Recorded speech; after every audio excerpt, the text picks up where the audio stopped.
আউযুবিল্লাহি মিনাশ শাইতানির রাজিম বিসমিল্লাহির রহমানির রহিম। আসসালামু আলাইকুম রহমতুল্লাহি ওয়া বারাকাতুহু। যে যেখানে আছেন আশা করি আল্লাহর অশেষ রহমতে সবাই ভালো আছেন। আমি সাব ইন্সপেক্টর রেবেকা সুলতানা, অনেকেই আমাকে চেনেন আপনারা। আমার এটা ফেসবুক পেজ রেবেকাস রিডিং রুম।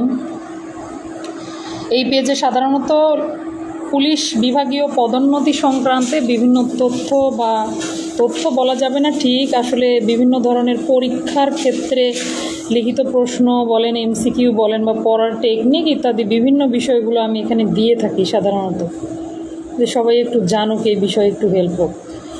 তো আজকে আমি দুঃসাহস করেছি বলতে গেলে, নারী শিশু নির্যাতন দমন আইন 2000 সংশোধন অধ্যাদেশ, এই আইনটা আমরা পড়ব আজকে। তো আমার কথাগুলো কি শোনা যাচ্ছে? আমাকে কি ভালোভাবে দেখা যাচ্ছে? একটু কিছু বললে আমি বুঝতে পারতাম যে আসলে আমার কথা শোনা যাচ্ছে। দয়া করে যারা জয়েন করবেন তারা একটু লাইভটা শেয়ার করে দিবেন, তাহলে অন্যরা দেখার সুযোগ পাবে। যাই হোক, মূল আলোচনায় চলে যাব। নারী শিশু নির্যাতন দমন আইন 2000 সংশোধন অধ্যাদেশ 2025, আমরা এই আইনটা আজকে একটু আলোচনা করব। পড়ানোর তো এই বয়সে এসে আসলে পড়ানোর মতন তেমন কিছু হয় না, শুধু শেয়ারিং নলেজ, অর্থাৎ আমরা একজন আরেকজনের সঙ্গে আমাদের জ্ঞানটা শেয়ার করতে পারি আসলে। তো যাই হোক, প্রথমেই আমি শুরুতেই বলতে চাই, একটু আমি আইন এবং অধ্যাদেশের মধ্যে একটু বেসিক দু একটা যা বুঝি সেটা বলতে চাই। সেটা হলো, যখন সংসদীয় সরকার থাকে এবং কোনো একটা আইন তৈরি হওয়ার পর সংসদে পাশ হয়ে যায়, তখন আমরা এটাকে বলি আইন বা পূর্ণাঙ্গ আইন, এটাই হয়।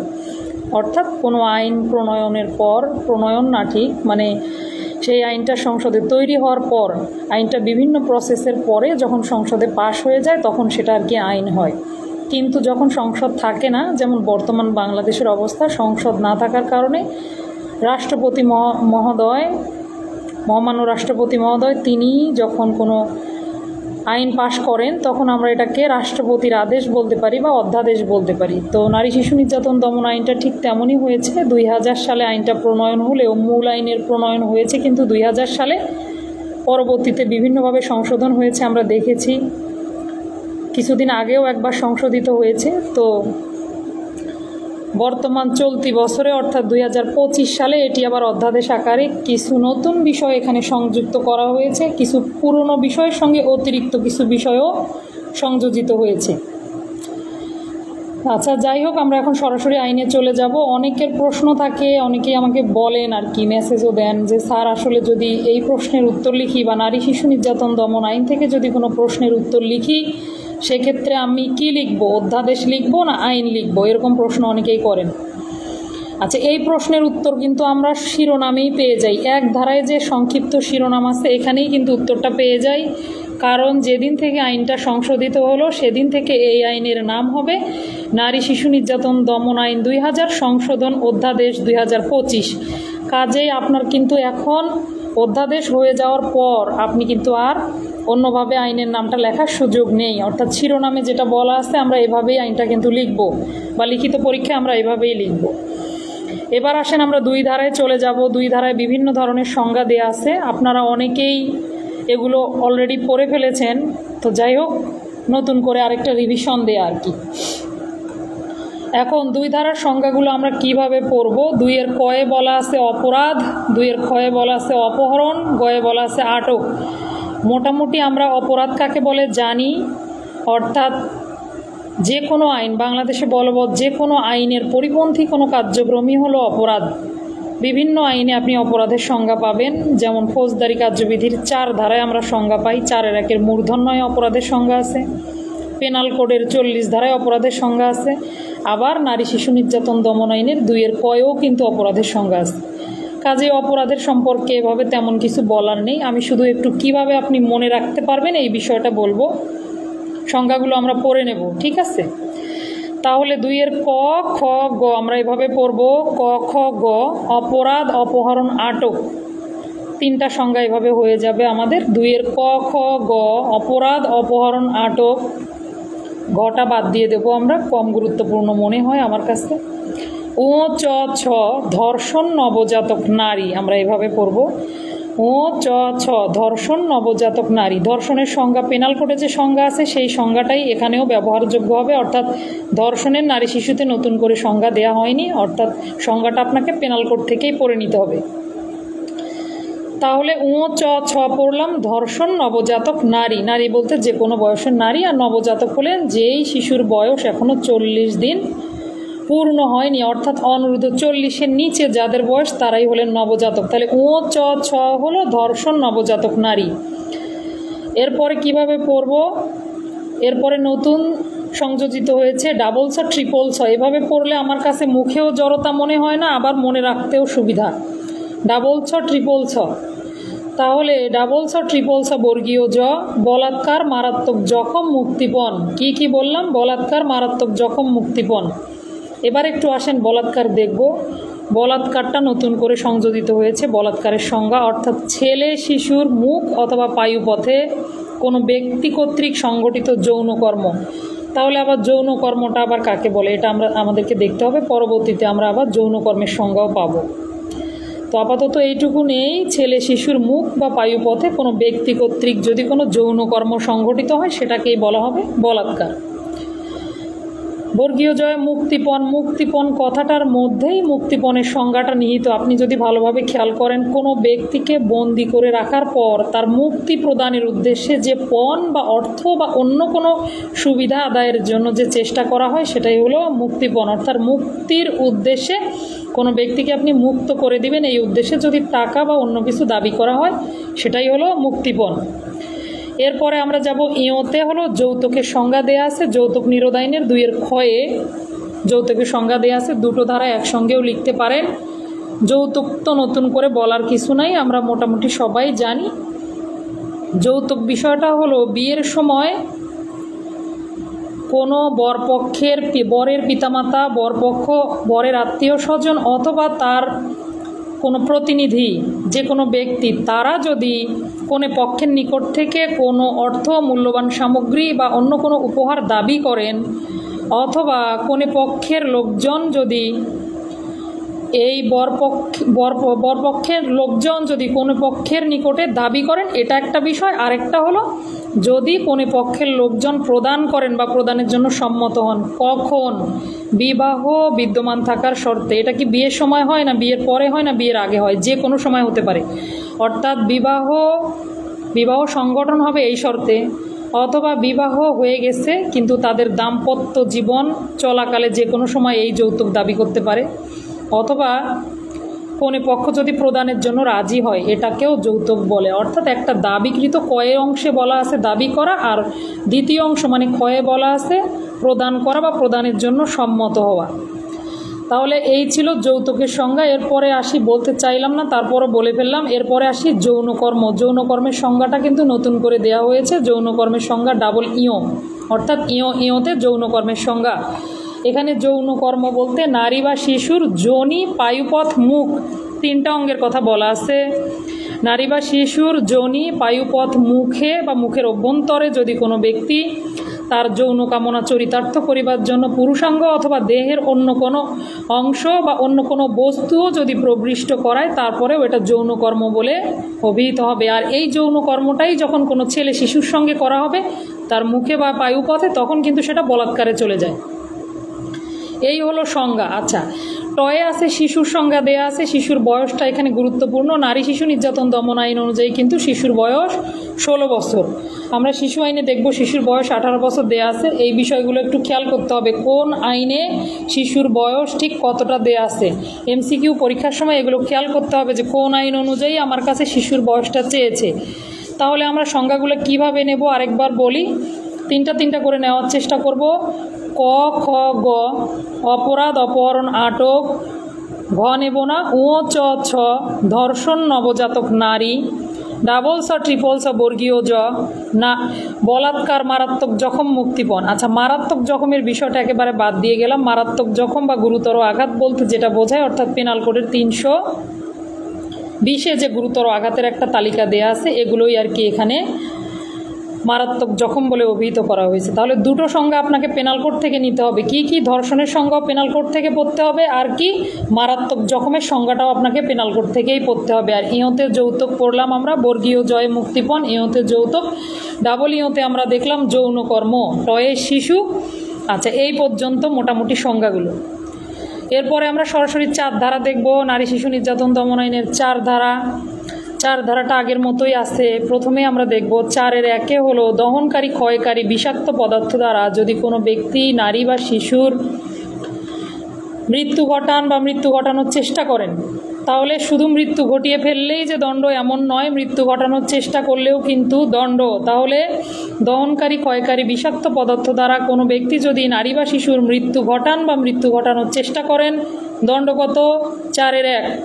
দণ্ডগুলো আমি সবাইকে পড়তে বলবো না, কারণ দণ্ড অনেক সময় মনে রাখা খুবই কষ্টসাধ্য হয়ে যায়। দণ্ডগুলোর জন্য আপনারা আরেকটা বুদ্ধি আছে, সেটা হলো শুধু নারী শিশু নির্যাতন দমন আইনে কোন কোন ধারায় মৃত্যুদণ্ডের ব্যবস্থা রয়েছে, এই ধরনের একটা লিখিত প্রশ্ন যদি আসে তখন আপনি উত্তরটা কিভাবে লিখবেন, এই জন্য শুধু সংশ্লিষ্ট যেগুলোতে মৃত্যুদণ্ড আছে এই দণ্ডগুলো আপনি পড়ে ফেলতে পারেন। এছাড়া সকল দণ্ড পড়তে গেলে সাধারণত মনে রাখাটা অত্যন্ত কষ্টসাধ্য হয়ে যায়। তাহলে আমরা শুধু দণ্ডগুলো এভাবে নেব।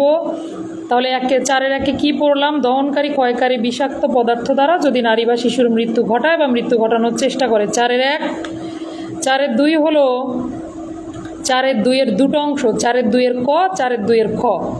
4-এর 2-এ হলো দহনকারী ক্ষয়কারী বিষাক্ত পদার্থ দ্বারা যদি নারী বা শিশুর 5টি অঙ্গের ক্ষতি সাধন করে, দৃষ্টিশক্তি, শ্রবণ শক্তি, মুখমণ্ডল, স্তন, যৌনাঙ্গ, এগুলোর যদি ক্ষতি সাধন হয় তাহলে ওই ব্যক্তির দণ্ড হলো 4-এর 2-এর ক। এবং এই অঙ্গগুলো ব্যতি রেখে যদি অন্য কোনো অঙ্গের ক্ষতি সাধন হয়, শরীরের অন্য কোনো গ্রন্থি, অন্য কোনো অংশের যদি ক্ষতি সাধন হয়, তাহলে ওই ব্যক্তির দণ্ড হবে 4-এর 2-এর খ। এরপরে আমরা 4-এর 3 দেখব। 4-এর 3-এর ব্যাপারটা হলো আপনি দহনকারী ক্ষয়কারী বিষাক্ত পদার্থ দিয়ে যদি নারী শিশুকে নিক্ষেপও করেন, এর ফলে যদি তিনি শারীরিক বা মানসিকভাবে ক্ষতিগ্রস্ত নাও হয়, তারপরও আপনি দণ্ডিত হবেন। এই হলো 4-এর 3। আমরা 4-এর 4 নেব না, যেগুলো আমার কাছে বেশি গুরুত্বপূর্ণ মনে হয় আমরা সেগুলো পড়ব। 7 ধারায় দেয়া আছে নারী শিশু অপহরণের শাস্তি। এখানে একটু একটা বিষয় খেয়াল করার মতো, মানব পাচারেও কিন্তু কিছু অপহরণ করা হয় পাচারের উদ্দেশ্যে। তো যদি পাচার হয়ে যায় এবং মানব পাচার আইনের কোনো ধারা চলে আসে, তখন কিন্তু মানব পাচার আইনে চলে যাবে বিষয়টা। তাহলে পাচারের উদ্দেশ্য ব্যতি রেখে যদি কোনো নারী বা শিশুকে কোনো ব্যক্তি অপহরণ করে, ওই ব্যক্তির দণ্ড হবে নারী শিশু নির্যাতন দমন আইনের 7 ধারায়। বুঝলাম। এরপরে আমরা 8-এ যাব। 8-এ হলো মুক্তিপণ আদায়ের শাস্তি। আমরা মুক্তিপণের সংজ্ঞা পড়েছি 2-এর বর্গীয় জ। যদি এরকম প্রশ্ন দেয় মুক্তিপণ কাকে বলে, মুক্তিপণ আদায়ের শাস্তি আলোচনা করুন নারী শিশু নির্যাতন দমন আইন অনুযায়ী, তখন সংজ্ঞা এবং 8 ধারা দুটো মিলে একটা প্রশ্নের উত্তর হয়ে যায়। তাহলে মুক্তিপণ আদায়ের উদ্দেশ্যে যদি কোনো ব্যক্তি নারী বা শিশুকে আটক করে রাখেন, ওই ব্যক্তির দণ্ড হলো 8 ধারা। এরপরে আমরা ধর্ষণ এবং ধর্ষণ পরবর্তী অন্যবিধ কার্যকলাপের ফলে যে অপরাধগুলো সংঘটিত হয় সেগুলো দেখব। ওয়ালাইকুম আসসালাম রহমতুল্লাহি ওয়া বারাকাতুহু। আচ্ছা, 9 ধারা পড়ছি আমরা। 9 ধারা হলো নারী শিশু নির্যাতন দমন আইনের 9 ধারা। ধর্ষণ এবং ধর্ষণের যে বিভিন্ন অপরাধগুলো হয় সেগুলো আমরা দেখব। প্রথমে 9-এর 1 দেখব আমরা। 9-এর 1-এ বলা আছে যদি কোনো ব্যক্তি নারী বা শিশুকে ধর্ষণ করেন তার শাস্তি। তাহলে 9-এর 1-এ হলো সোজাসুজি ধর্ষণের শাস্তি। এরপরে 9-এর 1-এর সঙ্গে দুটো ব্যাখ্যা আছে, ব্যাখ্যা দুটো আমরা একটু পরে আসতেছি ব্যাখ্যায়। এরপরে আগে ধারাটা শেষ করি। আচ্ছা, 9-এর 1-এ হচ্ছে ধর্ষণের শাস্তি। 9-এর 2-এ ধর্ষণ এবং ধর্ষণ পরবর্তী অন্যবিধ কার্যকলাপ হতে পারে আহত করার চেষ্টা বা অন্য কোনো কিছু করলো ধর্ষণের পরে কোনো ব্যক্তি, যদি নারী বা শিশুকে ধর্ষণ করার ফলে বা তার অন্য কোনো কার্যকলাপের ফলে নারী বা শিশুর মৃত্যু ঘটে, যিনি ধর্ষণের শিকার হলেন তার যদি মৃত্যু ঘটে, দণ্ড হবে 9-এর 2। তাহলে 9-এর 1-এ ধর্ষণের দণ্ড, 9-এর 2-এ কার দণ্ড? যদি ধর্ষণ করে কারো মৃত্যু ঘটে, নারী বা শিশুর মৃত্যু ঘটিয়ে ফেলে, তখন কিন্তু 9-এর 2-এ দণ্ড। এবার আসেন 9-এর 3। 9-এর 3-এ বলা আছে যদি কোনো গণধর্ষণ অনুষ্ঠিত হয় তারও দণ্ড 9-এর 3-এ। গণধর্ষণ করে নারী বা শিশুকে মেরে ফেলা হয় তারও দণ্ড হবে 9-এর 3-এ। অথবা আহত করা হয়, নারী বা শিশুকে আহত করা হয়, তারও দণ্ড কিন্তু 9/3। কাজেই পড়ার সময় আমরা একটু খেয়াল করে পড়ব। ধর্ষণ, একাধিক ব্যক্তি যদি কোনো নারী বা শিশুকে ধর্ষণ করে অথবা দলবদ্ধভাবে যদি কোনো ধর্ষণ অনুষ্ঠিত হয়, তাহলে এই ধর্ষণের ফলে, ধর্ষণ অনুষ্ঠিত হলেও বা ধর্ষণের ফলে যদি নারী শিশুর মৃত্যু ঘটে বা আহত হয়, তারপরেও কিন্তু 9/3 দণ্ডের ব্যবস্থা রাখা হয়েছে। এরপরে আমরা 9/4 পড়ব। 9/4 আবার 9/4 ক খ আছে, আবার নতুন করে সংযোজিত হয়েছে 9/4 গ উপধারা। আচ্ছা, 9/4 ক হলো কোনো ব্যক্তি যদি নারী বা শিশুকে ধর্ষণ করে মৃত্যু ঘটানোর চেষ্টা করে, তাহলে দেখেন এটা কিন্তু চেষ্টার শাস্তি, অর্থাৎ 4-এ গিয়ে চেষ্টা। যদি মৃত্যু ঘটানোর চেষ্টা করে 9/4 ক, যদি ধর্ষণের চেষ্টা করে তাহলে 9/4 খ। তাহলে একটাতে ধর্ষণ অনুষ্ঠিত হয়ে গেছে, একটাতে অনুষ্ঠিত হয়নি চেষ্টা। তাহলে ধর্ষণ করে মৃত্যু ঘটানোর চেষ্টা 9/4 ক, ধর্ষণের চেষ্টা 9/4 খ। একটু পড়ার সময় খেয়াল রাখতে হবে। এবার আসে নতুন করে যে ধারাটা সংযোজন হয়েছে, মানে 9/4 গ এই অংশটা সংযোজিত হয়েছে। ধর্ষণের উদ্দেশ্যে যদি শরীরের কোনো অঙ্গ অথবা ধারালো অস্ত্র হতে পারে, রাসায়নিক পদার্থ হতে পারে, এগুলো দিয়ে নারী শিশুর 2টা অঙ্গের কথা বলা আসছে, সেটা হলো যৌনাঙ্গ এবং স্তনে যদি মারাত্মক জখম করে, ওই ব্যক্তির দণ্ড হলো 9/4 গ। এই অংশটা কিন্তু নতুন করে এসেছে অধ্যাদেশের মাধ্যমে। আচ্ছা, তাহলে 9/4 আমরা মোটামুটি 3টা ভাগ পেলাম। 9/4 ক ধর্ষণ করে মৃত্যু ঘটানোর চেষ্টা, 9/4 খ ধর্ষণের চেষ্টা, 9/4 গ যদি যৌনাঙ্গ এবং স্তনের ক্ষতি সাধন করে, কিসের মাধ্যমে? ধারালো অস্ত্র হতে পারে, রাসায়নিক কোনো পদার্থ হতে পারে, অথবা কি হতে পারে, অঙ্গের মাধ্যমেও হতে পারে। এই হলো 9/4 গ। এরপর আমরা দেখব 9/5 কি বলছে। এর আগে ছিল পুলিশ হেফাজতে যদি কোনো নারী বা শিশু ধর্ষিত হয়। এখানে আরও একটা বিষয় সংযুক্ত হয়েছে, সেটা হলো শুধুমাত্র পুলিশ না, পাশাপাশি অন্যান্য আইন শৃঙ্খলা বাহিনীর সঙ্গে যারা জড়িত, অর্থাৎ ওই নারী বা ওই শিশু যার হেফাজতে থাকবেন, সেই ব্যক্তি যদি হেফাজতে থাকাকালীন যদি ওই নারী বা শিশু ধর্ষিত হন, তাদের দণ্ড হবে যারা নারী বা শিশুর হেফাজতের ব্যর্থতার জন্য দায়ী হলেন, যারা সঠিকভাবে তাকে হেফাজত করতে পারলেন না, তাদের দণ্ড হলো 9/5। তাহলে পুলিশ এবং অন্যান্য আইন শৃঙ্খলা বাহিনীর দণ্ড কিন্তু 9/5। এবার একটা প্রশ্ন আপনাদের কাছে, যদি কোনো পুলিশ হেফাজতে বা অন্য কোনো আইন শৃঙ্খলা বাহিনীর সদস্যদের হেফাজতে নারী বা শিশু ধর্ষিত হন, যে ব্যক্তি তাকে ধর্ষণ করলেন তার শাস্তি কততে, যারা ব্যর্থ হলেন তাদের শাস্তি কততে? আচ্ছা, উত্তরটা দেন আপনারা, তারপরে আমি বলে দিচ্ছি, ঠিক আছে? এই পর্যন্ত ছিল 9-এর বিভিন্ন, অর্থাৎ ধর্ষণ সংক্রান্ত যে বিভিন্ন অপরাধ, এগুলোর কথা। প্রশ্ন বুঝতে পারছেন তো? উত্তর দেন সবাই। এরপরে আসেন 9-এর ক, নারীর আত্মহত্যার প্ররোচনা। আগেও 9-এর ক ছিল। 9-এর কয়ে বলা আছে, কোনো ব্যক্তির এমন কোনো কার্যকলাপের ফলে, অর্থাৎ তার ইচ্ছার বিরুদ্ধে বা সম্মতি ব্যতি রেখে আপনি তার সম্ভ্রমহানি করলেন, যে সম্ভ্রমহানি সে সহ্য করতে না পেরে কী করলো, আত্মহত্যা করলো, তাহলে আপনি আত্মহত্যার প্ররোচনা করেছেন বলে গণ্য হবেন এবং আপনার দণ্ডের ব্যবস্থা 9-এর ক, নারীর আত্মহত্যার প্ররোচনা। এবার আসেন নতুন আরেকটা ধারা এসেছে 9-এর খ, সেটা হলো 9-এর খ হলো বিয়ের প্রলোভনে যৌনকর্ম করার দণ্ড। বিয়ের প্রলোভন দেখিয়েছেন কোনো নারীকে, তার বয়স কত, এখানে একটা বয়স দেয়া আছে যেটা MCQ এর জন্য অত্যন্ত গুরুত্বপূর্ণ, অর্থাৎ 16 বছরের বেশি যদি হয় নারীর বয়স, 16 বছরের অধিক বয়স্ক কোনো নারীকে, যার সাথে আপনার আস্থার সম্পর্ক আছে, এই ব্যক্তিকে যদি আপনি, এই নারীকে যদি আপনি প্রলোভন দেখিয়ে তার সাথে যৌনকর্ম করেন, জোর জবরদস্তি করেননি কিন্তু প্রলোভন দেখিয়েছেন, এখানে বলা আছে দৈহিক বল প্রয়োগ ব্যতীত, অর্থাৎ বিয়ের প্রলোভন দেখিয়ে 16 বছরের অধিক বয়স্ক নারীর সাথে যদি কেউ যৌনকর্ম করেন, ওই ব্যক্তি কিন্তু 9-এর ক্ষয়ে দণ্ডিত হবেন, বিয়ের প্রলোভনে যৌনকর্ম। এরপরে আমরা 10 ধারায় যাব। 10 ধারায় বলা আছে যৌন পীড়ন বা যৌন নিপীড়নের দণ্ড। যা বলেন না কেন, কোনো ব্যক্তি যদি তার যৌন কামনা চরিতার্থ করিবার জন্য তার শরীরের কোনো অঙ্গ অথবা অন্য কোনো বস্তু দ্বারা নারী বা শিশুর যৌনাঙ্গ স্পর্শ করে বা অন্য কোনো অঙ্গ স্পর্শ করেন, যাতে করে নারীর শ্লীলতাহানি হয়, তখন ওই ব্যক্তি 10 ধারা মোতাবেক দণ্ডিত হবেন। তাহলে এই হলো নারী শিশু নির্যাতন দমন আইনের 10 ধারা। সবাই জানি, অনেকগুলো মামলাও হয়ে থাকে সাধারণত। এরপরে গুরুত্বপূর্ণ ধারায় 11 ধারা, যৌতুকের জন্য যে শাস্তিগুলো, বিভিন্ন শাস্তি আছে যৌতুকের। সংজ্ঞা কততে পড়ে আসছি যৌতুকের? 2-এর ইঁতে পড়ে আসছে কিন্তু সংজ্ঞা। আর 11 ধারায় বলা আছে যৌতুকের যে অপরাধগুলো সংগঠিত হয় এই ধরনের অপরাধগুলোর শাস্তি। আচ্ছা, এবার আসেন আমরা দেখি যৌতুক সংক্রান্ত কি কি অপরাধ হয় এবং তার দণ্ডের ব্যবস্থা।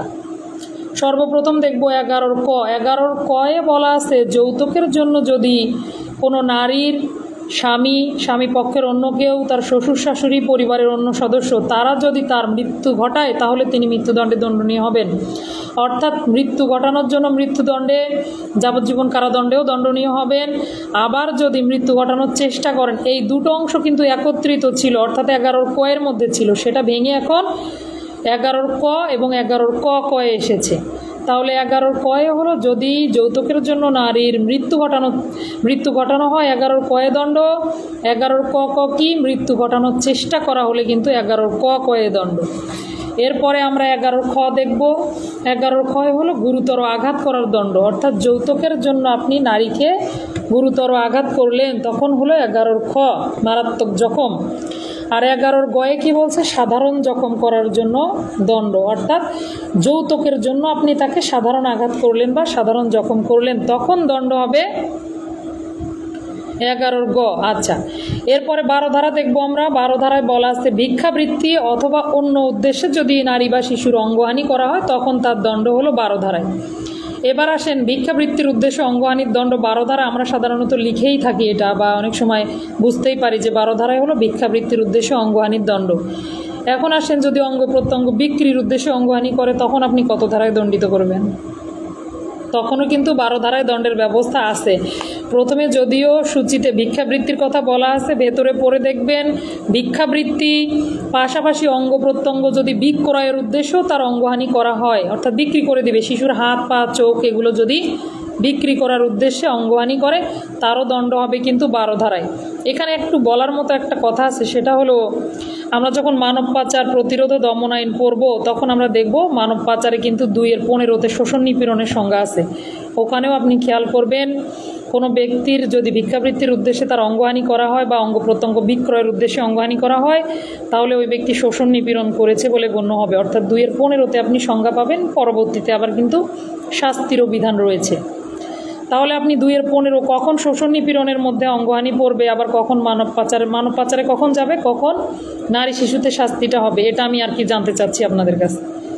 তাহলে যদি ভিক্ষাবৃত্তির উদ্দেশ্যে, এখানে হলো নারী এবং শিশুর বিষয়, কততে 12 ধারায় যে নারী শিশুর বিষয় বলা আছে, আর যদি অন্য কোনো ব্যক্তির ক্ষেত্রে হয় তাহলে কিন্তু ওই অপরাধটা মানব পাচারে যাবে। ঠিক আছে, 13 ধারাটা দেখব আমরা, অত্যন্ত গুরুত্বপূর্ণ একটা ধারা। ধর্ষণের ফলশ্রুতিতে জন্মলাভকারী শিশু সংক্রান্ত বিধান।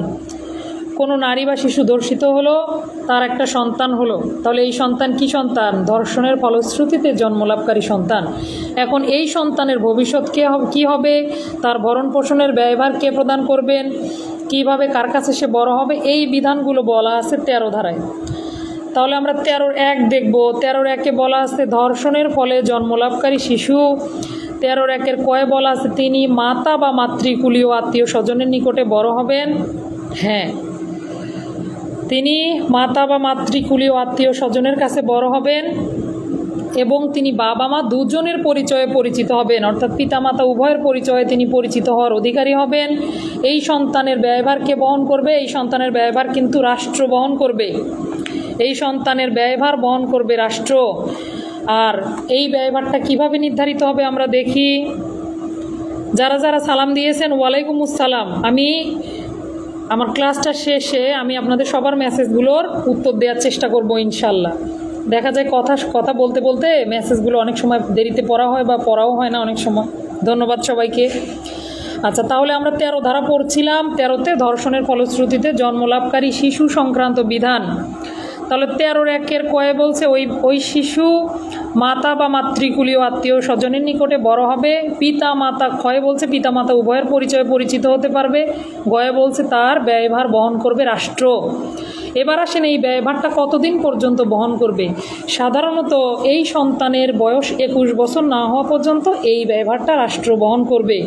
যদি মেয়ে সন্তান হয় তাহলে তার বিয়ে না হওয়া পর্যন্ত, আর যদি পঙ্গু সন্তান হয় সেক্ষেত্রে ওই শিশু তার নিজের ব্যয়ভার নিজে ব্যয়ভার বহন করার সক্ষম না হওয়া পর্যন্ত, যতদিন পর্যন্ত পঙ্গু শিশু নিজে তার নিজের ব্যয়ভারটা বহন করার যোগ্যতা সক্ষমতা অর্জন না করে, ততদিন পর্যন্ত তাকে তার এই ব্যয়ভার কে বহন করবে? রাষ্ট্র বহন করবে। আচ্ছা, 13-র 2-3 আমরা নেব না, 13-র একটাই আমার কাছে অত্যন্ত গুরুত্বপূর্ণ মনে হয়। এরপরে এসেছিল পরীক্ষায়, বিগত সালের প্রশ্নগুলো দেখলে দেখবেন আপনারা 13 ধারা অলরেডি চলে আসছে পরীক্ষায়। এরপরে আমরা 14 ধারায় যাব। সংবাদ মাধ্যমে নির্যাতনের শিকার নারী শিশুর পরিচয় প্রকাশের ব্যাপারে বিধিনিষেধ। আচ্ছা, এখানে একটা কথা বলি, আগে কিন্তু আমরা নির্যাতিতা নারী শিশু পড়তাম, এখন কিন্তু এটা পড়ার সুযোগ নেই। অধ্যাদেশ হওয়ার সাথে সাথে কি হয়েছে, এই ভাষাটা পরিবর্তন হয়ে, অর্থাৎ নির্যাতিতা নারী শিশু পরিবর্তন হয়ে হয়েছে কি? নির্যাতনের শিকার। আচ্ছা, তাহলে নির্যাতনের শিকার নারী বা শিশুর পরিচয় প্রকাশের ব্যাপারে বাধা নিষেধ বা বিধিনিষেধ, যাই বলি না কেন। এবার আসেন, সাধারণত এই ধরনের এই নিয়মটা আপনারা শিশু আইনে গিয়েও পাবেন, আবার মানব পাচারে গিয়েও পাবেন। শিশু আইনের 28 ধারায় বলা আছে আপনি কিভাবে তাদের ছবি প্রকাশ করবেন। 28 আর 81-তে গিয়ে তার দণ্ডের ব্যবস্থা আছে যদি আপনি বিধিটা লঙ্ঘন করেন। আর মানব পাচার যখন পড়বেন 37-এর 2-এ যখন পড়বেন আপনি সুরক্ষা বিধান, ওখানেও বলা আছে আপনি এই নির্যাতনের শিকার নারী বা শিশুর ছবি কিভাবে আপনি মিডিয়াতে প্রকাশ করবেন। এই বিধিবিধান যদি লঙ্ঘন করেন 37-এর 2-এই ব্যবস্থা লেখা দেয়া আছে। তাহলে মোটামুটি 3টা আইন আমরা এখনই পড়ে ফেললাম, অর্থাৎ নারী শিশু নির্যাতন দমন আইনের 14 ধারা, মানব পাচার প্রতিরোধ ও দমন আইনের 37 ধারা অর্থাৎ 37-এর 2, আরেকটা কি? আরেকটা হলো শিশু আইনের 28-এ ব্যবস্থা, 81-তে হলো দণ্ড। আচ্ছা, তাহলে কত ধারা পড়ছি আমরা? সব জানতে পারবেন ইনশাল্লাহ, একটু সময় দেন। এরপরে আসেন তাহলে সংবাদপত্রে এই নির্যাতিতা নারী শিশুর ছবি প্রকাশের ব্যাপারে বিধিনিষেধ একটু পড়ি। যখন কোনো পেপার অর্থাৎ সংবাদ মাধ্যম, নট অনলি সংবাদ মাধ্যম, এখানে অনেকগুলো বিষয় বলা আছে। দেখেন, সংবাদপত্র হতে পারে অথবা কোনো সংবাদ মাধ্যম হতে পারে। এরপরে কি অনলাইনে, এখন যেমন অনেক বিষয় আমরা আগে অনলাইনে পেয়ে যাই, পেপারগুলো অনলাইন হয়েছে, আপনি গুগল সার্চ করলে যে কোনো পেপার পেয়ে যান। এই যে অনলাইন যে যোগাযোগ ব্যবস্থা, সামাজিক যে যোগাযোগ ব্যবস্থা, যেভাবেই হোক না কেন আপনি নারী বা শিশুর ছবি প্রকাশ করতে পারবেন না, এভাবে বলা নাই। বলা আছে কিভাবে আপনি নির্যাতনের শিকার নারী বা শিশুর ছবি এমনভাবে প্রকাশ করবেন যেন তাদের পরিচয় প্রকাশিত না হয়। আচ্ছা, এটা হলো আপনার বিধান কত? 14-র 1। এই বিধানটা যদি লঙ্ঘন করে কোনো সংবাদ মাধ্যম, কোনো ইলেকট্রনিক মিডিয়া, প্রিন্ট মিডিয়া, যাই হোক না কেন, তারা যদি এই 14-র 1-এর বিধানটা লঙ্ঘন করে তাদের দণ্ডের ব্যবস্থা হলো সেই ব্যক্তি বা ব্যক্তিবর্গ সকলকে কিন্তু প্রত্যেকে কিন্তু দণ্ডিত হবেন। দণ্ডের ব্যবস্থা কত? 14-র 2।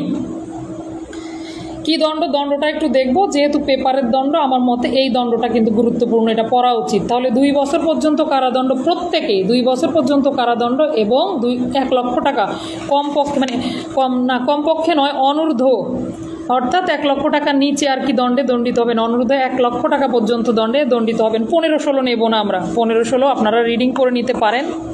17-তে যাব, 17-তে মিথ্যা মামলা। 17-তে আগেও মিথ্যা মামলা ছিল, এখনও 17-তে মিথ্যা মামলা, তবে উপধারা একটা বেশি হয়েছে নাকি। আচ্ছা, একটু দেখি 17-তে কি বলেছে। 17-তে হলো মিথ্যা মামলা বা অভিযোগ দায়ের। কোনো ব্যক্তি যদি নিজে মিথ্যা মামলা করে বা কাউকে দিয়ে মিথ্যা মামলা করায়, তাহলে দুটো বিধান কিন্তু। আপনি মিথ্যা মামলা করলেন, আপনার বিরুদ্ধে ব্যবস্থা নেওয়া যাবে। যদি আপনি কাউকে দিয়ে মিথ্যা মামলাটা করান, সেক্ষেত্রেও ব্যবস্থা নেওয়া যাবে। তাহলে 17-তে 17-র 1-এ বলছে যদি কোনো ব্যক্তি নিজে মিথ্যা মামলা করে বা কাউকে দিয়ে মিথ্যা মামলা করায়, অভিযোগ দায়ের করায়, সেই ব্যক্তির দণ্ড আছে 7 বছর পর্যন্ত আর কি, তিনি দণ্ডে দণ্ডিত হবেন, অর্থদণ্ডও আছে। এবার এই ব্যক্তির বিরুদ্ধে আপনি যে তাকে দণ্ডিত করবেন, আগে তো তার বিরুদ্ধে একটা অভিযোগ নিতে হবে। এই অভিযোগটা যে কোনো ব্যক্তি যিনি ক্ষতিগ্রস্ত হলেন আর কি, তিনিও কিন্তু অভিযোগ দায়ের করতে পারবেন। আবার আদালত নিজেও চাইলে নিজের ক্ষমতায় তার বিরুদ্ধে ব্যবস্থা নিতে পারবে।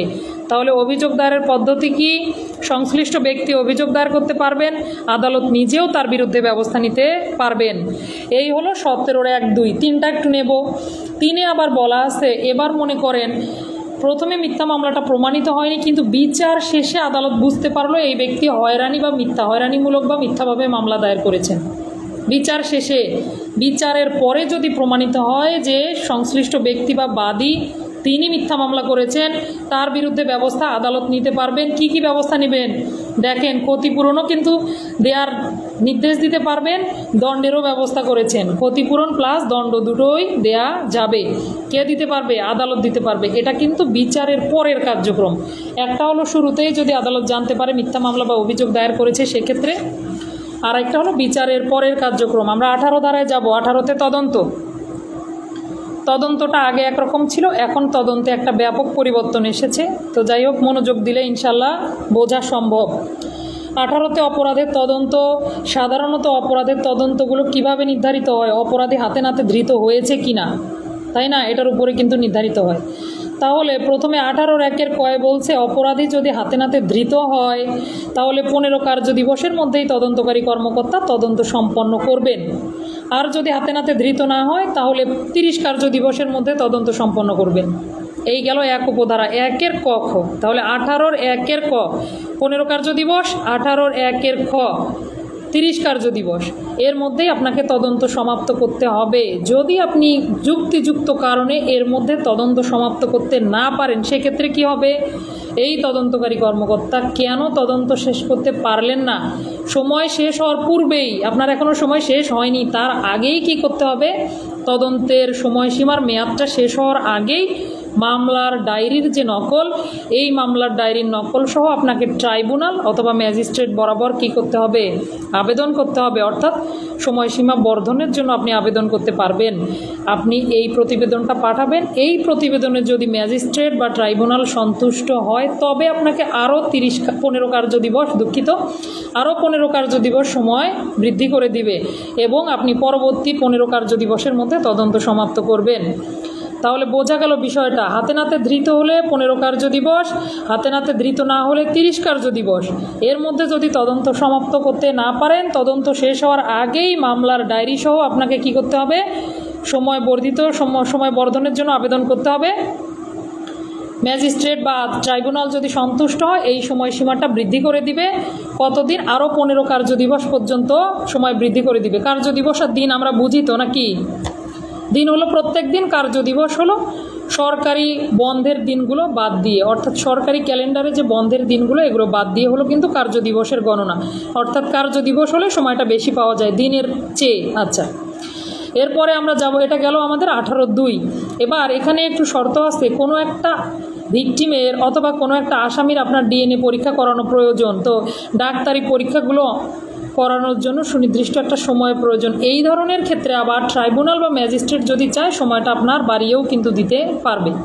আচ্ছা, তাহলে প্রথমে বলল 15 কার্যদিবস, পরে 30 কার্যদিবস। এর মধ্যে সম্পন্ন করতে না পারলে আরও প্রতিবেদন যাচাই বাছাই করার পরে আরও 15 কার্যদিবস। তবে যদি আপনার ডিএনএ করাতে সময় লেগে যেতে পারে, এই ধরনের মামলার ক্ষেত্রে সময়সীমা কিছুটা আরও বাড়ানো যেতে পারে। তবে এটা আদালতের বিচারকের উপরে নির্ভর করবে, তারা সিদ্ধান্ত নেবেন কতদিন সময় বৃদ্ধি করবেন।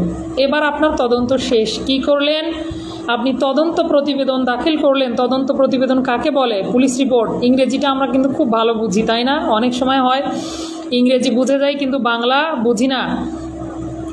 যেমন মাদকদ্রব্য নিয়ন্ত্রণ আইন অনুযায়ী ব্যবস্থাপত্র পড়তে গেলে আমাদের কষ্ট হয়, কিন্তু প্রেসক্রিপশন আমরা আবার ঠিকই বুঝি, ডাক্তারের প্রেসক্রিপশন। আচ্ছা যাক, তো যদি তদন্ত প্রতিবেদন দাখিল করার পর আপনার তদন্ত প্রতিবেদন কোনো পক্ষ সংক্ষুব্ধ হয়ে নারাজি দেয়, সেক্ষেত্রে আবার ট্রাইব্যুনাল আবার ওই নারাজির উপর ভিত্তি করে অধিকতর তদন্তের জন্য কিন্তু নির্দেশ দিতে পারবেন। আর এই যে অধিকতর তদন্তের নির্দেশ দিবেন, এই তদন্তের আদেশ প্রাপ্তির পর 15 কার্যদিবসের মধ্যেই তদন্ত সমাপ্ত করতে হবে। অর্থাৎ পরবর্তীতে যে তদন্তকারী কর্মকর্তাকে নির্দেশ দেওয়া হলো, নতুন তদন্তকারী কর্মকর্তা, তিনি কিন্তু 15 কার্যদিবসের মধ্যেই আবার তদন্তটা সমাপ্ত করবেন। খুশির সংবাদ, 4-5 ধারা বিলুপ্ত হয়ে গেছে, 4-5 উপধারা বিলুপ্ত। 6 উপধারায় যাব আমরা। এখন এই উল্লিখিত যতগুলো সময় দেয়া হলো, 1-এ সময় পেলেন, 2-এ সময় পেলেন, 3-এও আমরা কিছুটা সময় পেলাম অধিকতর তদন্তের ক্ষেত্রে। এই সময়ের মধ্যে যদি কোনোভাবেই আপনি তদন্ত সমাপ্ত করতে না পারেন এবং আপনার প্রতিবেদনটা যাচাই বাছাই করার পর যদি ট্রাইব্যুনালের অথবা ম্যাজিস্ট্রেটের নিকটে মনে হয় যে এই তদন্তটা সুনির্দিষ্ট সময়ের মধ্যে তদন্ত সমাপ্ত না করার জন্য আপনি দায়ী, তাহলে এটা সরকারি কর্মচারীর অদক্ষতা এবং অসদাচরণ বলে বিবেচিত হবে এবং এটা তার বার্ষিক গোপনীয় প্রতিবেদনেও কিন্তু উল্লেখ করা যাবে। তার চাকরির বিধিমালা অনুযায়ী তার বিরুদ্ধে, অর্থাৎ কার বিরুদ্ধে, এগুলো কিন্তু তদন্তকারী কর্মকর্তার বিরুদ্ধে ব্যবস্থা। কত? 18(6)। এবার আমরা দেখব তদন্ত প্রতিবেদনটা দাখিল হয়ে গেছে আদালতে। আদালত দেখছে তদন্তের প্রতিবেদনটা পর্যালোচনা করার পর আদালত দেখলো যে ন্যায় বিচারের জন্য কোনো একটা আসামিকে আমার সাক্ষী করা প্রয়োজন বা বাঞ্ছনীয়, তখন আদালত চাইলে আসামির পরিবর্তে সাক্ষী করার জন্য নির্দেশ দিতে পারেন। এটা অনেক একটা বড় ক্ষমতা এবং এই প্রশ্নটা এসেছিল একবার পরীক্ষায় কয়েক বছর আগে, 2-3 বছর আগে এই প্রশ্নটা পরীক্ষায় এসেছে যে কখন আসামির পরিবর্তে সাক্ষী করা যায়, আসামির পরিবর্তে সাক্ষী করা যায়। এটা কিন্তু আদালতের ক্ষমতা। নারী শিশু নির্যাতন দমন আইনের 18(7)-এ আমরা দেখতে পাই আসামিকে আদালত চাইলে সকল কিছু বিচার বিশ্লেষণ করার পর আসামিকে সাক্ষী করতে পারেন। আচ্ছা, এই হলো 18(7)। এরপরে 18(8) দেখি আমরা। 18(8)-এ হলো আলামত সংগ্রহে গাফিলতি আমরা বলতে পারি অথবা গুরুত্বপূর্ণ 3টা কথা বলা আছে 18(8)-এ। যদি তদন্তকারী কর্মকর্তা সঠিকভাবে আলামতগুলো সংগ্রহ না করে, গুরুত্বপূর্ণ সাক্ষীকে পরীক্ষা না করে অথবা কোনো সাক্ষীকে ইচ্ছাকৃতভাবে তাকে বাঁচানোর উদ্দেশ্যে তিনি যদি কি করেন, গুরুত্বপূর্ণ মামলার আসামিকে সাক্ষী বলে গণ্য করে রিপোর্ট প্রদান করেন, তাহলে এখানে কিন্তু শুধু তদন্তকারী কর্মকর্তা না, তদন্তকারী কর্মকর্তা যদি কোনো ঊর্ধ্বতন কর্তৃপক্ষের নির্দেশে এই কাজ করে থাকেন তার বিরুদ্ধেও ব্যবস্থা নেওয়া যাবে।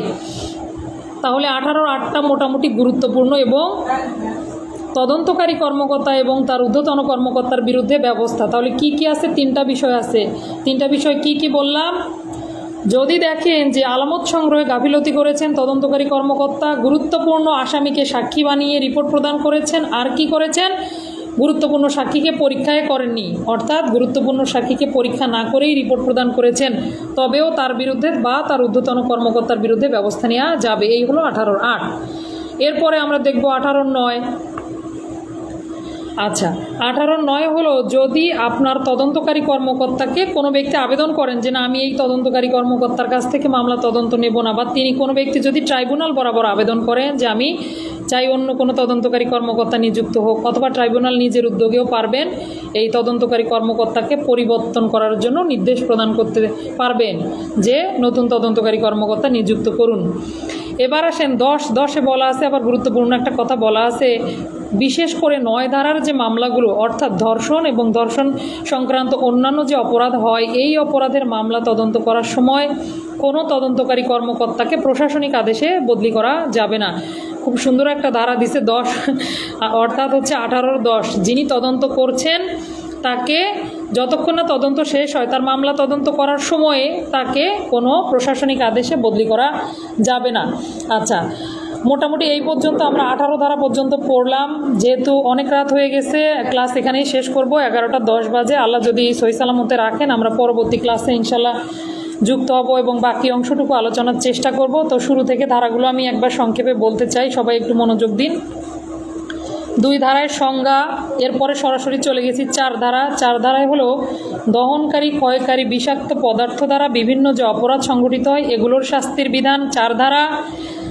তারপরে 5 ধারা 6 ধারা হলো বাতিল, অর্থাৎ এগুলো আগে ছিল কিন্তু পরে মানব পাচার আইনে কিন্তু চলে গেছে। 5 ধারা 6 ধারা। 7 ধারা পড়েছি নারী শিশু অপহরণের শাস্তি, 8-এ মুক্তিপণ আদায়ের শাস্তি, 9-এ ধর্ষণ এবং ধর্ষণ পরবর্তী অন্যান্য কার্যকলাপের ফলে যদি নারী বা শিশুর মৃত্যু ঘটে, 9-এর মধ্যে 9-এর 1 ধর্ষণের শাস্তি, 9-এর 2 ধর্ষণের ফলে নারী বা শিশুর যদি মৃত্যু ঘটে, 9-এর 3 হচ্ছে গণধর্ষণ বা দলবদ্ধভাবে যদি নারী শিশুকে ধর্ষণ করে আহত করে এর ফলে যদি নারী শিশুর মৃত্যুও ঘটে। 9-এর 4 ক হলো মৃত্যু ঘটানোর চেষ্টা ধর্ষণ করে, 9-এর 4 খ ধর্ষণেরই চেষ্টা, 9-এর 4 ক অঙ্গে যদি নারী শিশুর স্তন বা যৌনাঙ্গের ক্ষতি সাধন করে, অন্য কোনো অঙ্গ, ধারালো অস্ত্র, রাসায়নিক পদার্থ দিয়ে তার দণ্ড। 9-এর 4 গ। 9-এর 5 হলো পুলিশ এবং অন্যান্য আইন শৃঙ্খলা বাহিনীর হেফাজতে থাকাকালীন যদি নারী বা শিশু ধর্ষিত হয়। এখানে একটা প্রশ্ন করেছিলাম, আপনাদেরকে উত্তর দিলেন না কেউ। কি প্রশ্ন করেছিলাম? যে যদি কোনো পুলিশ হেফাজতে থাকাকালীন নারী বা শিশু ধর্ষিত হয় তিনি কততে দণ্ডিত হবেন যিনি ধর্ষণ করলেন, আর যারা হেফাজতের ব্যর্থতার জন্য দায়ী থাকলেন তারা কততে দণ্ডিত হবেন? যে ব্যক্তি ধর্ষণ করলেন তিনি তো 9-এর 1-এই দণ্ডিত হবেন। বাকিরা যারা হেফাজতের ব্যর্থতার জন্য দণ্ডিত থাকলেন তারা কিন্তু 9-এর 5-এ দণ্ডিত হবেন। এরপরে পড়লাম 9-এর ক আত্মহত্যার প্ররোচনা, 9-এর খয়ে পড়লাম বিয়ের প্রলোভনে যৌনকর্ম, নতুন এসেছে এটা। 10-এ যৌন নিপীড়নের শাস্তি, 11-তে যৌতুকের বিভিন্ন শাস্তি, 11-র ক যৌতুকের জন্য যদি মৃত্যু ঘটান, 11-র খয়ে বলছে ক আছে যৌতুকের জন্য যদি মৃত্যু ঘটানোর চেষ্টা করেন, 11-র খয়ে যৌতুকের জন্য মারাত্মক জখম, 11-র গয়ে সাধারণ জখম। এরপরে 12-তে বলছে ভিক্ষাবৃত্তির উদ্দেশ্যে অথবা অঙ্গ প্রত্যঙ্গ বিক্রির উদ্দেশ্যে যদি অঙ্গহানি করেন 12। 13-তে ধর্ষণের ফলশ্রুতিতে জন্মলাভকারী শিশুর বিধান কি হবে, কিভাবে ব্যয়ভার হবে, কতদিন পর্যন্ত এই ব্যয়ভার বহন করবেন। 14-তে বলা আছে নির্যাতনের শিকার যে নারী শিশু তাদের ছবি বা পরিচয় প্রকাশের ক্ষেত্রে বিধিনিষেধ, এটা যদি লঙ্ঘন করেন 14-2 হলো দণ্ডের ব্যবস্থা। 15-16 পড়িনি। 17-তে মিথ্যা মামলা করে বা করায় তার দণ্ড, মিথ্যা মামলার অভিযোগ ওই ব্যক্তি করতে পারবে অথবা আদালত নিজেও নিতে পারবে। হ্যাঁ, এইটাই তো বলতেছিলাম। আচ্ছা, ধন্যবাদ শামীম ভাই আপনাকে, আপনার উত্তরটা ঠিক আছে। হ্যাঁ, তবে আরও আগে উত্তরটা আশা করেছিলাম। যাই হোক, 18-তে অপরাধের তদন্ত আমরা পড়লাম। আচ্ছা, 18-তে তদন্ত এর পরের ধারা অর্থাৎ 19 থেকে পরবর্তী ক্লাস যদি পারি, আল্লাহ যদি তৌফিকে কুলায় কখনো হবে। এখন সবাই কি মেসেজ লেখার অবস্থায় আছেন? আমি কিন্তু ব্যাখ্যাটা বাদ দিয়ে গেছি। 9-এর 2টো ব্যাখ্যা আছে কিন্তু 9-এর 1-এ ব্যাখ্যা 1 ব্যাখ্যা 2। চলেন একটু দেখি ব্যাখ্যা দুটোতে কি কি বলেছে। প্রথমে 9-এর 1-এ যে ব্যাখ্যা আছে এখানে বলেছে যদি বিবাহ বন্ধন ব্যতীত অর্থাৎ বিয়ের সম্পর্ক নাই 16 বছরের অধিক বয়সের নারীর সাথে তার সম্মতি ব্যতি রেখে বা ভয় দেখিয়ে সম্মতি যদি আদায় করা হয়, 16 বছরের কম বয়স যাদের, তাদের যদি এই শিশুর সাথে সম্মতি হোক আর না হোক, সম্মতি সহ বা সম্মতি ব্যতি রেখে যদি যৌনকর্ম করেন, হ্যাঁ যদি যৌনকর্ম করেন তাহলে সেই ব্যক্তিও ধর্ষণ করেছেন বলে গণ্য হবেন। তাহলে প্রথম ব্যাখ্যায় দেখেন একটা বয়স কিন্তু সুনির্দিষ্ট করে দিয়েছে যে এই বয়সের লোকের সাথে যদি যৌনকর্ম করেন বিবাহ বন্ধন ব্যতীত তাহলে তার দণ্ড, এটাও ধর্ষণ বলে গণ্য হবে, ব্যাখ্যা 1। আর হচ্ছে ব্যাখ্যা 2-এ বলছে বলাৎকারও এর মধ্যে অন্তর্ভুক্ত হবে। তাহলে যদি কোনো শিশুর বলাৎকার হয়, বলাৎকার হলে আপনি ওই যে ব্যক্তি বলাৎকারের সঙ্গে জড়িত থাকলেও তিনি কত ধারায় দণ্ডিত হবেন? যদি কোনো ছেলে শিশু বলাৎকারের শিকার হয়, ওই শিশুকে যিনি বলাৎকার করলেন অপরাধীর দণ্ড আপনি কততে দিবেন? 9-এর 1-এই হবে, অর্থাৎ ধর্ষণের শাস্তিই হবে তার। বুঝতে পারছি আমরা বিষয়গুলো? হ্যাঁ, বলাৎকারও ধর্ষণ বলে গণ্য হবে। কত ব্যাখ্যা? 9-এর ব্যাখ্যা 2। আচ্ছা, এবার একটু যেহেতু আমরা এতক্ষণ ধরে পড়লাম, যারা শুরু থেকে শেষ পর্যন্ত ক্লাসে ছিলেন, এবার একটু আমার কিছু MCQ প্রশ্নের উত্তর দেন, আপনারা মেসেজ দেন, আমি কিন্তু পড়তে পারবো মেসেজগুলো, ঠিক আছে? আচ্ছা বলেন তো, যদি আপনি নারী বা শিশুকে অ্যাসিড নিক্ষেপ করেন অথবা কোনো দহনকারী পদার্থ নিক্ষেপ করেন কিন্তু নারী শিশুর কোনো ক্ষতি হলো না, তাহলে কি আপনার দণ্ড হবে? কত ধারায় দণ্ড হবে বলেন? আমার কথা কি আপনারা শুনতে পাচ্ছেন? তাহলে দহনকারী ক্ষয়কারী বিষাক্ত পদার্থ যদি নিক্ষেপ করা হয় তার ফলে যদি নারী বা শিশু যদি আহত নাও হয় তারপরেও কিন্তু দণ্ডের ব্যবস্থা আছে। কত? 4-3 দণ্ডের ব্যবস্থা। মনে হয় আমার কথা আপনারা কেউ শুনতে পাচ্ছেন না, উত্তর দিচ্ছেন না কেন? যারা আমার কথা শুনতে পাচ্ছেন তারা উত্তর দিন। আচ্ছা, 9 ধারা থেকে প্রশ্ন উত্তর দেন তো। কোনো ব্যক্তি যদি রাসায়নিক পদার্থের মাধ্যমে যদি নারী শিশুর, হ্যাঁ 4-2 না তো 4-3, 4-2 ক খ আছে ভাইয়া, 4-2 ক খ হলো আলাদা আলাদা। যদি 5টি অঙ্গের ক্ষতি সাধন করেন সেক্ষেত্রে, হ্যাঁ 4-3 এবার সঠিক হয়েছে। 5টি অঙ্গের ক্ষতি সাধন করলে 4-2 ক, অন্য কোনো অঙ্গের ক্ষতি সাধন হলে 4-2 খ। পরের প্রশ্ন, কোনো ব্যক্তি যদি রাসায়নিক পদার্থের মাধ্যমে নারী বা শিশুর যৌনাঙ্গের ক্ষতি সাধন করেন ওই ব্যক্তিকে আপনি কত ধারায় দণ্ডের ব্যবস্থা আছে বলেন? কত ধারায় দণ্ডিত করতে পারবেন? একটু সময় নেই, আপনারা মনে হয় ঠিক মতো শুনতে পাচ্ছেন না, বোঝা যায় না। আমি কিন্তু 9-এর 4-এর গ থেকে প্রশ্ন করছি, 9-এর 4-এর গ, এখান থেকে প্রশ্ন জিজ্ঞাসা করেছি, ঠিক আছে? বিয়ের প্রলোভনে যৌন কর্ম করলে সেই ব্যক্তির দণ্ড কত ধারায়?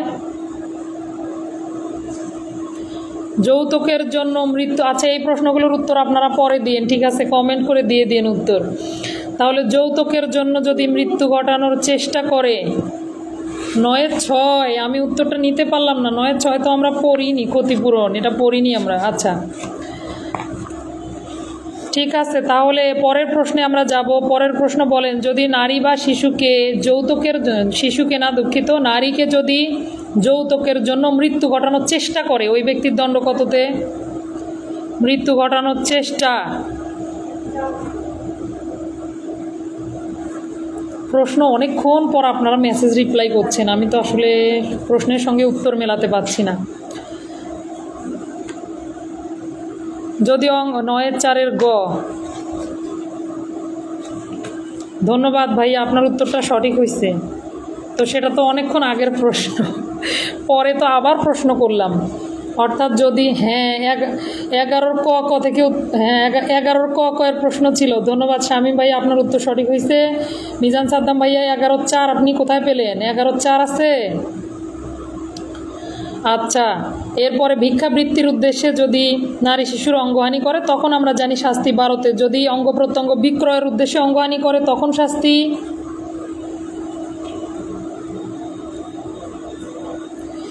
আচ্ছা, যদি আপনি সংবাদ মাধ্যমে অনলাইনে মনে করেন এমন একটা প্রশ্ন আসলো, ক নামক ব্যক্তি এমন একটা প্রশ্ন দিয়ে দিল আপনাদেরকে, ক নামক ব্যক্তি তিনি একজন সংবাদপত্রের সংবাদদাতা হিসাবে তিনি অনলাইনে বা সামাজিক যোগাযোগ মাধ্যমে নির্যাতনের শিকার নারী বা শিশু তাদের ছবি প্রকাশ করলেন, ওই ব্যক্তির দণ্ড আলোচনা করুন বা সংশ্লিষ্ট ব্যক্তির দণ্ড আলোচনা করুন। আচ্ছা, ইটস ওকে, বুঝতে পারছি কি প্রশ্ন করছি, বুঝতে পারছেন?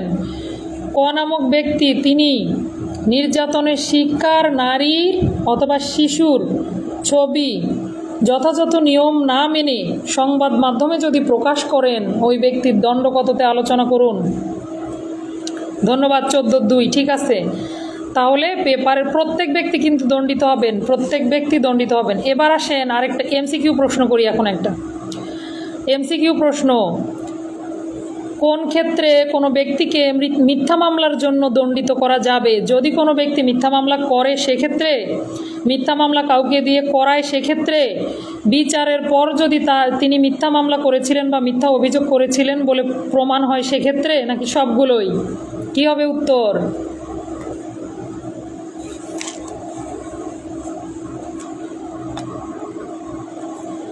তাহলে উত্তর কিন্তু সবগুলোই হবে, ঠিক আছে। তাহলে মিথ্যা মামলা যদি করে তাতেও দণ্ডের ব্যবস্থা, করায় কাউকে দিয়ে তাতেও দণ্ডের ব্যবস্থা, আদালতে বিচারের পরেও যদি প্রমাণিত হয় যে না ইনি হয়রানিমূলক মামলা করেছিলেন তাতেও দণ্ডের ব্যবস্থা।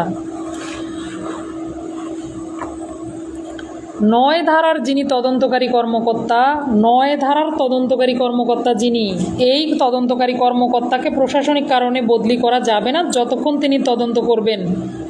বলেন কত ধারা?